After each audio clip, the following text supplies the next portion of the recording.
Don't miss any content. Don't forget to subscribe and click the notification bell. Hello guys, welcome back to Sahara Football. And we all know the news on in town now is guys, before I go into today's piece though, just remember Ghana Black Stars will be playing a friendly today against Iceland. I know the whole news has been covered with the whole Anas expose and all that stuff, but let's support our Black Stars. You can catch the highlights on this channel or I'll do a live stream on my website, saharafootball.net. So you can visit saharafootball.net and watch the game at 8 p.m. Ghana time. 8 p.m. Ghana time. That's 8 p.m. GMT. So yeah, that's it for the Ghana Black Stars. They'll be playing an Iceland with a friendly with Iceland today. So let's not forget that and support the team. About the Ghana Football Association. Yesterday, Anas investigative journalist Anas Aremia released a video on a 2-year investigation he conducted with the GFA. The GFA has been known or has been allegedly been known to be a corrupt organization, taking bribes from officials to administrators, club administrators. They had all been known to take bribes for matches, to fix matches, to give penalties in the case of referees, and to do so many unscrupulous things for Ghana football and the local league. It had been suspected that the local league had been in a rut for some time now. And Anas, investigative journalist Anas, put his mind to work. He and his team, Tiger PI, decided to investigate the Football Association. And I personally watched the events, and I have to say they are really shocking. I'm really appalled by what I saw. I'm really disappointed in the leaders of football in the country here. What they did for football and all that, the monies they took, everything. Referees were taking, some of them were taking as low as 300 cedis and a boot and bag of rice to fix matches, to officiate in the favor of some matches. Anas and his team used Accra Hearts of Oak in most of their cases. They posed as people wanting to fix matches for Accra Hearts of Oak. And there was this game, Accra Hearts of Oak versus Asante Kotoko. I think that was in 2017. Where Anas and his team had paid the center referee to fix the match, to make sure Hearts of Oak won. And surprisingly, in the later stages of that match, it was going to 0-0, but a controversial penalty. It wasn't a penalty. The ball hit the back of the player, but the referee gave a penalty for Hearts of Oak, who converted it and won the game. There were countless occasions in which they did this. They even went to the Women's League.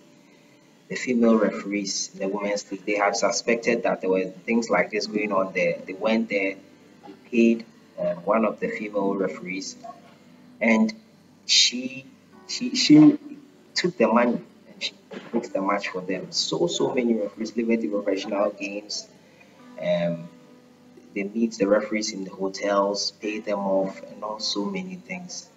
It was appalling. But before I continue with more revelations from the video, let me read a statement by the GFA, the Ghana Football Association. And they are responding because most of the executives were caught up in this scandal, along with their boss, Kwesi Nyantakyi. The man himself, he was caught in this scandal, seriously caught in this scandal. So the GFA was not, according to the statement, so the GFA was not provided with opportunity to watch the premiering of a documentary, as it was neither provided with an advance copy of the said documentary nor furnished with tickets by Tiger PI to watch the airing. Though the GFA did not commission Tiger PI to undertake this exercise, they have not provided with their though the GFA did not commission Tiger PI to undertake this exercise, they have not been provided with the opportunity to watching this documentary. We view the allegations circulating in the media very seriously, and we wish to take immediate actions or steps to address them. To this end, we believe that it's only fair and proper that Tiger PI finishes us with the said documentary, and hereby request Tiger PI as a matter of urgency to finish us with the recorded material on the documentary to enable us forward it to the appropriate quarters to further investigations. So they want to look into the matter further themselves personally. And they wish to emphasize that as an association cooperated with the laws of Ghana and such governed by the laws of Ghana as well as the rules and regulations. It is also affiliated to CAF and FIFA. The GFA wishes to place on record that there will be no attempt to cover up or shield any of their members caught in alleged acts of corruption. The GFA wishes to assure all that as an institution, it does not condone any manner of corrupt practices. We wish to put on record that 8 months ago, we got evidence of an external influences seeking to manipulate matches in of their reforms. So basically, I'll leave a link to the full statement in the description. So basically, the GFA is saying they will not spare anyone who was caught on tape taking bribe, and also they have known for a while that there have been match fixing scandals in the Premier League, and they have sought assistance from FIFA to help combat it. Blah blah blah. So many stuff here. I'll leave a link to the description on the GFA website. So back to the review of the analysis expose. So those caught on tape. There were a few referees caught on tape. There were a lot, almost all referees, 150 officials. They were all caught on tape taking bribes to fix matches. In the female league, club administrators, most notably the NSA boss, National Sports Authority boss, he took an amount of, I think, 4,000 Ghana cedis was given to him to help fix a player into the national team. Also, Kofi Doku, who is also a part of the administrative board of the GFA executive committee, he also took an amount to help place a player into the team of the Black Stars. He helped fix the player into the team, and he was caught on tape taking the money.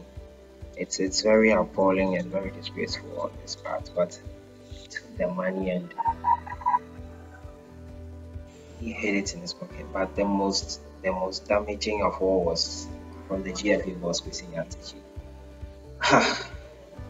He was the main target of analysis investigative piece. He was the main target of analysis investigative piece. He laid out a roadmap on how he was going to help the businessman acquire contracts, government contracts. It's segued from football matters straight into other political stuff. He started revealing so many stuff. He started talking about how he has so many companies and that they could launder the money through his many savings and loans companies and financial institutions he had access to. He also said he owned the telecom industry in Ghana here. And the GFA was just couldn't stop running his mouth. He said so many damning things about the government and about the president, but that's not my focus here. My focus here is about his integrity. I don't know how the GFA boss is going to recover from this. He took the $65,000 and he wrote out a memorandum of understanding. It took him that should take a complex document. It took him a few minutes to pull that document up, and he gave it to the businessman. He had implicated himself. He took a cash from it, which the FIFA abhors seriously. Kwesi Nyantakyi is a very powerful man. He's the second most powerful man in African football. Second vice president, first vice president of CAF, and he's vice to Ahmad Ahmad, who is the current president. Kwesi Nyantakyi has been the longest serving GFA president for Ghana. He has been there since December 2005. He has been there for 13 years now. Yes, close to 13 years. And many have been disappointed with his tenure. So Anas had taken it upon himself to investigate this man. And in the expose, he described him as the godfather if the GFA was a mafia group. That was quite interesting. Kwesi Nyantakyi has been blown. I don't know how he's going to recover from this. So there were two men from the executive committee of the GFA that refused to take the bribe. They were lawyer Kweku Eya. He's the management committee chairman of the under-17 team, the Black Starlets, and also also John Frederick Mensah. The two have been revealed as the two men who stood up against being bribed in the expose titled Number 2, which was premiered in Accra yesterday. He led the team. Kofi Ayah led the team to the 27 FIFA World Cup with India, where they suffered a quarterfinal heartbreak loss to African team Mali. So, an experienced match commissioner, JF Mensah, is a geodetic engineer who has rich experience in football and business administration, project management, tourism, and good working knowledge in accounting. People known as JF in the football circles, he has served as a board secretary of the Cape Coast Ministerial Civil Service. So these are the two men from the FIFA Executive Committee that refused to take bribes, and I think we should applaud them. They did well, they held onto their integrity, and now they are being praised for it. They have more respect now than they had yesterday. So that's laudable. I think we need to celebrate these guys. They've done very well. I think Ghana football, this expose has revealed to us, is very immense. Ghana football is rotten at the core. It's very rotten. Paying off referees shouldn't be that easy. You shouldn't be able to pay off referees like that. I know it's a global phenomenon, but it's really bad if you watch the documentary. Unfortunately, because of copyright issues, we are unable to show you excerpts from the documentary, but hopefully to be on television for everyone to see. After that, maybe we might be able to give you excerpts of the documentary, but the documentary really puts Ghana football in jeopardy. It might even collapse Ghana football. It's sad. It's sad really that it had to come out this way. Anas has blown the cover on the referees, taking bribes, and all that is really sad.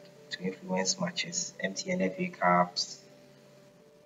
So many matches that were influenced by the undercover team, Tiger IPL. They did a great job, but I don't know what this does next for Ghana football. What is clear is here that there is greed. Kwesi Nyantakyi was really greedy. He was ready to shortchange his own committee of the $50 million, 25% of the $50 million. He was ready to go ahead with it and shortchange his own committee. So he wasn't even involving his own GFA members in the deal. He wanted to take everything for himself and along with some named accomplices, which included the president of the land. Don't know how true that is, but he was running his mouth because he saw $65,000 initial fee was given to him as shopping money. That's what the sheikh said. He gave it to him as shopping money. So Nyantakyi was just running his mouth, bragging about the influence he had in Ghana and all that. Greed has really been his downfall. Yeah. The match officials, I feel they should be sacked immediately. Referee Landbridge has been sacked already. He was sacked in March for giving a wrong match report, but not because of these corruption allegations. So I think he has been suspended or given a lifetime ban by FIFA or the GFA. So that has been dealt with. But the other referees that were caught in this scandal, that's really bad. They should all be sacked. And I don't know whether it needs a new a scraping of the whole football system in Ghana. I don't know what this is going to do. This is really bad. You need to watch this. The scale of this is serious. It's so bad. And I don't know. Anas and his team did extensive work on this. 2 years ago, and the record keeping, oh my goodness. The record keeping was intense, was really amazing. Kept record of everything. The shell companies Nyantakyi has, he was ready to use those shell companies to launder money into the country and so many stuff. I don't know how Nyantakyi is going to escape this personally. I don't know how his GFA people are going to defend him for this. But the coming days will reveal. Yeah, I think the coming days will reveal to us something about Ghana football. I don't expect this to go down anytime soon. There will be more revelations coming up. I heard BBC is releasing a new one today on a full video, a different video that involved other foreign referees from Africa, Kenya, and other areas. So be watching out for that. So I'll give you updates on that when it comes. But This expose has really exposed Ghana football's rotten core, and it explains fully why people have lost interest in the game because they feel it's being manipulated and they have no control over it. So it's really sad. Hopefully, this will bring reforms that will bring stability to the league. Though it will break down before it gets back up on its feet. I think it's very necessary. Yes, some may argue about analysis methods and all that, but there were people who refused the bribes. They all could have refused the bribes, but they didn't. That's the unfortunate thing. They didn't, and they were caught on camera taking bribes. So that's it. Analysis methods might not be good, but it brings results. And I personally feel the results is what we need. Money wasn't forced on them. People said no, and they were left. So why couldn't all of them say no? I know, unless you are in those shoes, you never know. But your integrity should come first in this case.